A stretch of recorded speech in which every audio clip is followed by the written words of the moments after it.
So I know Bernie has dropped out of the race, but he still has a bunch of delegates. I don't think he's given up his delegates either, and he shouldn't, and he won't, hopefully, because that's a bargaining chip. When the National Convention comes into play, it forces Joe to adhere to the left progressive ideas and ideology if he wants to guarantee a victory.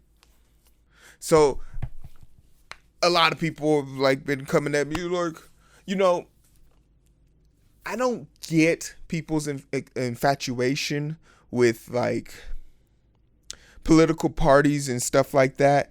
I don't really have a political party. I just have ideas. Ideas that either suit me or don't suit me. And there are more ideas that suit me that happen to be from democratic places. But I live a rather conservative life. In fact, I live strictly, mostly for the majority of my life while I've been in America, in conservative areas. It is not because I choose to, but it's just mathematically better for me. But that still doesn't change the fact that their ideology is fucked. But me voting for as a Democrat doesn't mean I like Joe Biden. Joe Biden can go fuck himself as far as I'm concerned. Like, real talk. No cap.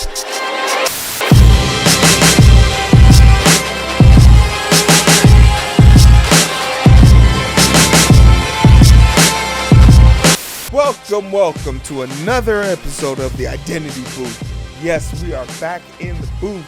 Feels good to be, on some consistent type shit. So, let's not mince words here. I'm probably going to try and get this to drop on the day of the primary in Nebraska, which I think is May 25th. So it should be next week, 2 weeks from now, from when I recorded this.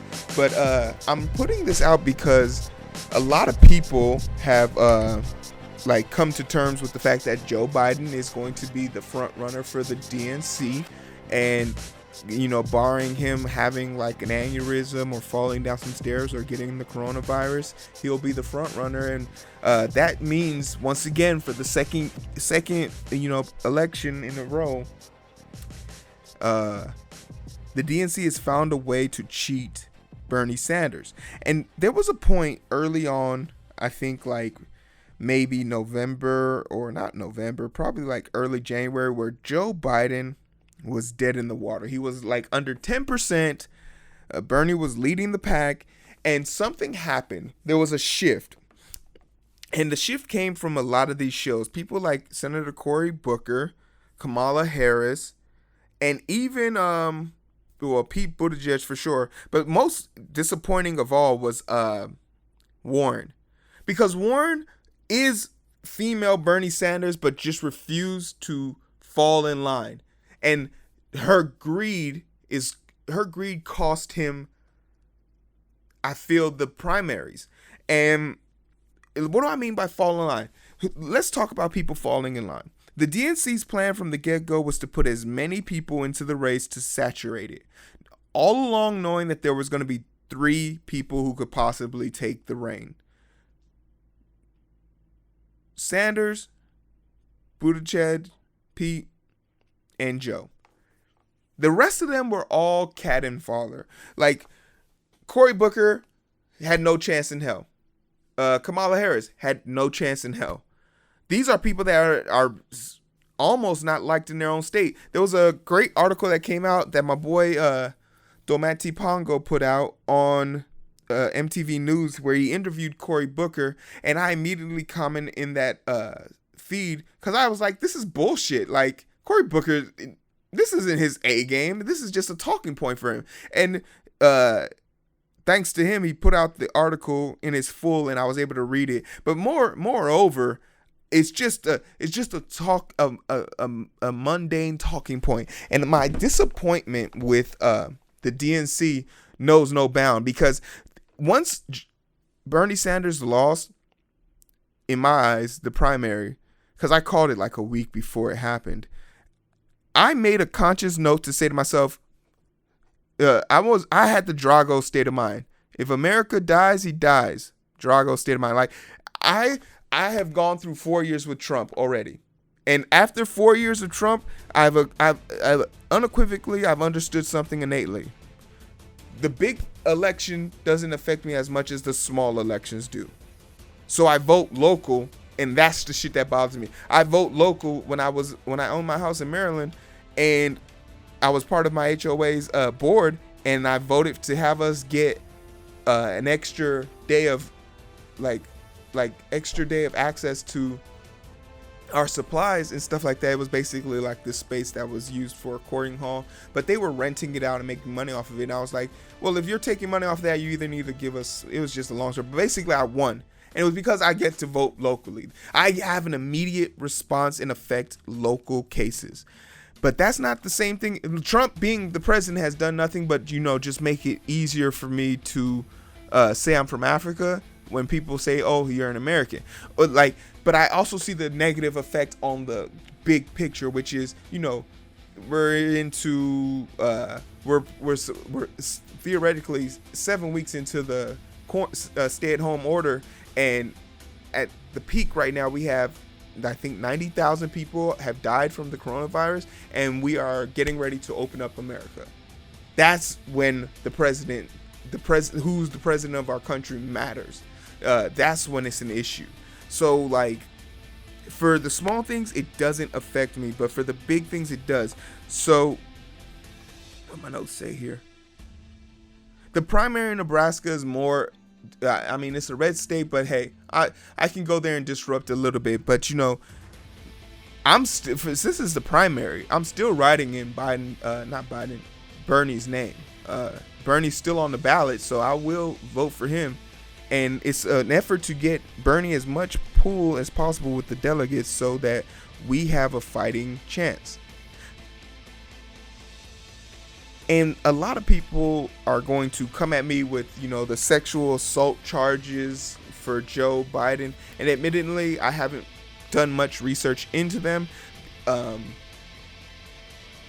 what I've gathered, the three things that I have looked into is the police record, the witness testimony, and just the general flow of the story, which is probably more research than most people have done. And what I've come to term, what I've grappled with this situation is, in the same light that someone could accuse me of sexual harassment or sexual assault, and I could easily be seen by the masses as a culprit without any due process, is the same luxury and effort I'm going to give to Joe Biden.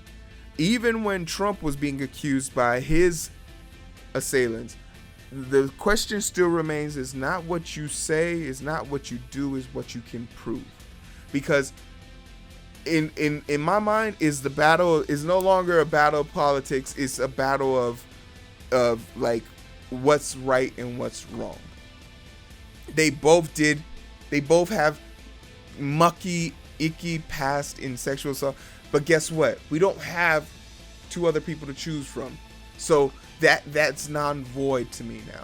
While I think they should be investigated and thoroughly, looked into, until the point that there's proof otherwise, it's a non-factor. So I'm not talking about the sexual assault cases and stuff like that. That will be interviewed and trialed and tested to his max by the appropriate people. But until someone can bring me definitive proof that this was a situation that happened, it's just hearsay at this point, and that's not admissible in court. So we move forward. And once again, this isn't an election for me about voting blue. This is an election about getting rid of Trump. Trump has done more damage to this country, and more damage has happened to his officials, that this country has received more damage from his inadequacy, his lack of prep, his childish, feverish nature, his inability to cope or comprehend any situation, his idiotic, graceless, cannon fodder way of doing things has bled this country dry. And for all the talk that the economy could bring, it is further proof that money doesn't solve a damn thing. There was infrastructure. There was livelihood. There was things that could have been put in place that could have been used to help us now. Remember when they took the $800 million away from the defense sector and put it towards the wall? Remember that? Yeah. That was something we could have used that money for right now, but it went towards the wall. And it's crazy to me that this is even a debate, because one person puts people who come here legally or illegally in cages, and 13 kids died under his watch. Prior to that, no kid had ever died. Oh, people say Obama he put 14 kids, and it was because the parent was unable or unresponsive. So that's why that kid had to go to temporary holding. But it wasn't a cage. In fact, there was no cage. It was just a kid in a room, in a hospital bed at that. Trump is not healthy for us. Hate crimes on every demographic has gone up. We had the first Nazi parade in America since that was publicized, to my knowledge. That's mind-numbing. And then in that same Nazi parade, they killed a lady, Heather Heyer, and Trump said that there was good people on both sides. Nazi killed an American woman, and the president said he's a good guy. I'm sure of it. Like, normalcy is welcomed at this point. So I don't like Joe Biden. I don't. His policies are trash. The crime bill was trash. The war on drugs was trash. His ability to drop so many bombs with Obama was trash. Him touching girls and sniffing their hair, trash. He's a trash bag person. I get it. Think about the trajectory that took. Like, for a second, we were about to have a battle with Kim Jong-un. A missile. World War III. Trump is so dumb, he doesn't understand his own tariffs. He keeps thinking that China's gonna pay those taxes. No, the fucking companies pay the tariff, who then have to pass the payment off to the consumers, which is us. He's just not a smart person. He was literally he literally said put disinfectant into your vein. If you can listen to this guy and defend this guy, you are the problem. And you're a problem I'm willing to vote Joe Biden into office to help get rid of. Yeah, go fuck yourself. Identity politics has ruined the political sphere. Pick the lesser of two evils. I was wrong. I'm admitting it right now. I was fucking wrong for not voting for Hillary in 2016 or whatever the fuck. Was it 2016? 4 years ago? Yeah. I should have just voted for her. I shouldn't have wrote Bernie's name in. I should have just sucked that shit up and took the L. But my hubris. I was hangry. Why couldn't Biden win? I mean, Bernie win. I was angry, but I'm not angry anymore. I am not angry anymore. I am fucking furious. And something that a lot of people know about me is the angrier I get, the more focused in on hurting or extracting revenge out on XYZ person I become. I literally have a vendetta out for Trump and Trump supporters, Republicans in general. They're the scum of the earth. It's just hard. It's just hard for me to even like sit here and pretend that like I would be willing to even discuss with them, because they don't argue with reason. Like, they argue with feelings. They openly lie. And that's why I want to get Biden in, because at least there'll be something called, shame. Democrats at least have shame. And I'll give Republicans this. Because of your blatant ignorance and your racial bias and your inability to adhere to any small equivocations that would better poor people, brown people, black people, anyone that doesn't look white, you guys are a tough sell. You guys aren't bullied easily. You guys have no shame, so you do reckless things. It makes you impervious to certain tactics, such as like honor, moral, integrity. Those things don't affect you. They affect Democrats, though. And I'm banking on that when Biden gets into office. I will fucking bully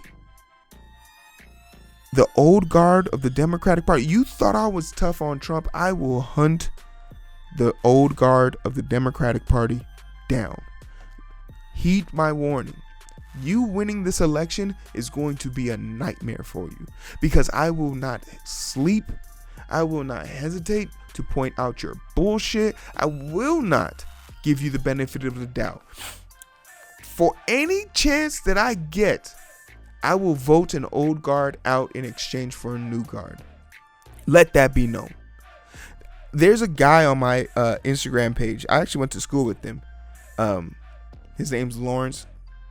Oh, can I say his name? Yeah, because he's a political agenda. I can say his name. He openly shills for the Democratic Party. He openly shills for Joe Biden, refusing to acknowledging the fact that he has a riddle past. But the thing that bothers me about him shilling for him is, why are you shilling for someone who without context would have nothing to do with you? Like, he's openly using you to acquire a black front, and you're okay with it. It's not genuine. Anyone who looks at his pictures of him promoting his political affiliation can tell it's not genuine. Because Joe Biden, prior to being forced by other people, still doesn't believe in Medicare for all, healthcare for all, especially during a pandemic where it's literally killing people his age now. He still doesn't want to help students with their loans, which is this person who graduated from my college. So I know he has debt. Well, probably doesn't have debt. I don't know that. But I know a vast majority of his friends, his affiliates, his people, his demographic have debt. Still doesn't want to get money out of, politics. Yeah, let those open bribes come in. Nothing Joe Biden stands for, or the Democratic old guard stands for,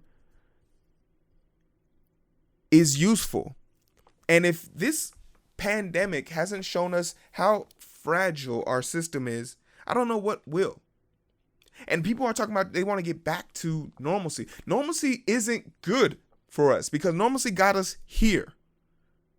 I don't think that any president would have been properly prepared to handle this pandemic if they weren't prepared months in advance. But guess what? There's reports now coming out saying that Trump knew about this shit as early as January.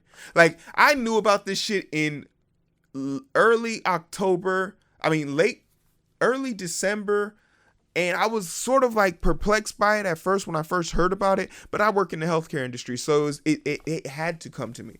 But like, we started hearing stories about this back in the day. So it's just like, my whole thing is ultimately whatever goes on, this is me stating my case right now. Regardless of the situation, I'm going to vote blue no matter who in November. This isn't about politics. This isn't about identity. This isn't about ideology. Once again, this is about being right and wrong.